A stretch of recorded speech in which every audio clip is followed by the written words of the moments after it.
कल्पना कीजिए कि आप 20 साल के हैं और अचानक पुलिस आपके दरवाजे पर आती है और आपको उठा ले जाती है। आप पर आरोप लगता है कि आपने ट्रेन में बम रखा। आप चीखते हैं कि मैंने कुछ नहीं किया, लेकिन कोई नहीं सुनता। और फिर शुरू होता है इंतजार का लंबा सफर। 1 साल नहीं, 5 साल नहीं, 10 साल नहीं। और जब 23 साल बाद अदालत का दरवाजा खुलता है तो जज साहब कहते हैं कि आप बेगुनाह हैं और आप जा सकते हैं।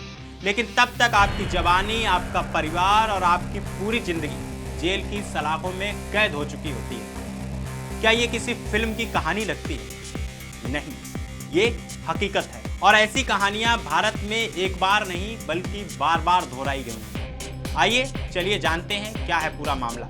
बने रहिए वीडियो के आखिर तक। नमस्कार, मेरा नाम है फैसल और आप देख रहे हैं द हिंदी टॉप। अभी हाल ही में मध्य प्रदेश के खरगोन से एक बहुत बड़ी खबर सामने आई है। 2022 में रामनवमी के जुलूस के दौरान हुई सांप्रदायिक हिंसा के मामले में पुलिस ने 11 लोगों को गिरफ्तार किया था। इन पर दंगा भड़काने, आगजनी और पेट्रोल बम फेंकने जैसे गंभीर आरोप लगे थे। घटना के फौरन बाद प्रशासन ने बुलडोजर चला दिया और इनके 16 मकान और 29 दुकानें जमींदोज कर दी गई। लेकिन अब करीब 4 साल बाद अदालत ने क्या कहा? अदालत ने कहा कि पुलिस अपने आरोप साबित ही नहीं कर पाई। 11 में से 8 गवाह मुकर गए। फॉरेंसिक लैब को पेट्रोल बम का कोई सबूत ही नहीं मिला और आरोपियों की कोई पहचान, परेड तक नहीं कराई गई।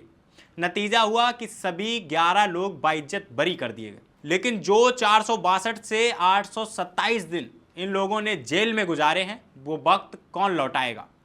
और यहीं से शुरू होता है असली सवाल, क्योंकि ये कोई नया और एकमात्र मामला नहीं है। भारत में ऐसे कई बड़े बड़े मामले सामने आए हैं जहां बरसों और किसी मामले में तो 10 को जेल गुजारने के बाद अदालत ने कह दिया है कि आप बेगुनाह हैं और आप जा सकते हैं, आपके खिलाफ कोई सबूत नहीं मिला है। तो चलिए एक एक करके इन मामलों पर नज़र डालते हैं ताकि इस मामले को गहराई से समझा जा सके। पहला मामला है नसीरुद्दीन अहमद का। 1993 में बाबरी मस्जिद बिंदुवस की पहली बरसी पर देश में 5 अलग अलग ट्रेनों में सिलसिलेवार बम धमाके हुए थे। इन धमाकों के आरोप में नसीरुद्दीन को गिरफ्तार किया गया। मुकदमा चलता रहा, अपील दर अपील होती रही और आखिरकार जब 2016 में सुप्रीम कोर्ट ने फैसला सुनाया, तब तक नसीरुद्दीन जेल में करीब 23 साल गुजार चुके थे। रिहा होने के बाद उन्होंने खुद कहा कि जब पुलिस ने उन्हें पकड़ा था तो वो मात्र 20 साल के जवान युवा थे और अब वो खुद को जिंदा लाश जैसा महसूस करते हैं। दूसरा मामला है सूरत का सिमी केस। दिसंबर 2001 में सूरत में एक सेमिनार के दौरान पुलिस ने छापा मारा और 127 लोगों को प्रतिबंधित संगठन सिमी से जुड़े होने के शक पर गिरफ्तार कर लिया गया। इनमें से कई लोग कुछ महीनों बाद जमानत पर बाहर आ गए, लेकिन मुकदमा 20 साल तक चलता रहा।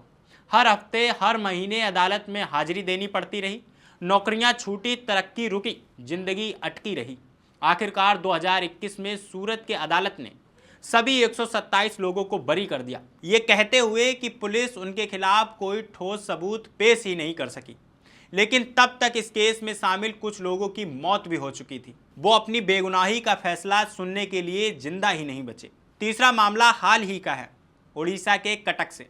मौलाना अब्दुल रहमान नाम के एक मदरसा संचालक को दिसंबर 2012 में अलकायदा और इंडियन मुजाहिदीन से कथित संबंधों के आरोप में गिरफ्तार किया गया। एनआईए से लेकर राज्य पुलिस तक ने इस मामले की जांच की।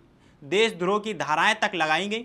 लेकिन मई 2026 में, यानी करीब 1 दशक से भी ज़्यादा वक्त बाद, कटक की अदालत ने कहा कि अभियोजन पक्ष कोई ठोस और भरोसेमंद सबूत पेश ही नहीं कर पाया और उन्हें बरी कर दिया गया।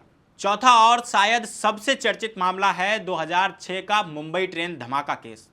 11 जुलाई 2006 को मुंबई की लोकल ट्रेनों में हुए धमाके में 187 लोगों की जान चली गई थी। इस केस में गिरफ्तार किए गए लोगों को सजा भी सुनाई गई, कुछ को फांसी तो कुछ को उम्र कैद। लेकिन 2025 में, यानी करीब 19 साल बाद, बॉम्बे हाई कोर्ट ने पूरे मामले की समीक्षा करते हुए कहा कि जांच में गंभीर खामियां थी, सबूत कमजोर थे और कबूलनामे संदिग्ध थे और सभी 12 आरोपियों को बरी कर दिया गया। हालांकि राज्य सरकार सुप्रीम कोर्ट पहुंच गई और मामला अभी भी वहां विचाराधीन है। लेकिन सवाल वही है कि 19 साल की उम्र कैद के बाद अगर बेगुनाही साबित होती है तो उस वक्त की भरपाई कौन करेगा?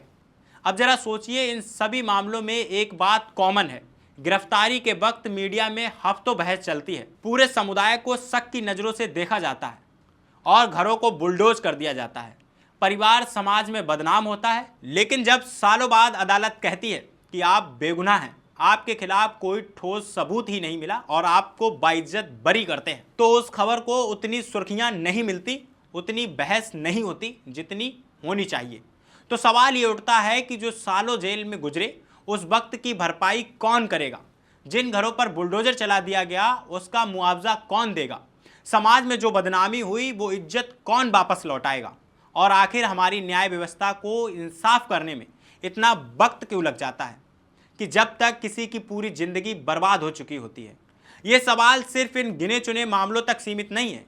माना जाता है कि आज भी देश की अलग अलग जेलों में ऐसे कई कैदी बरसों से अपनी सुनवाई का इंतजार कर रहे हैं। कुछ को इंसाफ मिलेगा तो कुछ को सालों इंतजार करना पड़ेगा। लेकिन जो वक्त इस इंतजार में गुजर जाता है वो शायद कभी लौटता ही नहीं। इस सब पर आपकी क्या राय है? क्या हमारी न्यायिक प्रक्रिया को तेज करने की जरूरत है? क्या गिरफ्तारी से पहले जांच और पुख्ता होनी चाहिए? अपनी राय हमें कमेंट बॉक्स में जरूर बताइए। और अभी तक आपने हमारे चैनल द हिंदू टॉप को सब्सक्राइब नहीं किया तो सब्सक्राइब कीजिए और हमें social media platform Facebook, Instagram और एक्स पर फॉलो करना मत भूलिए।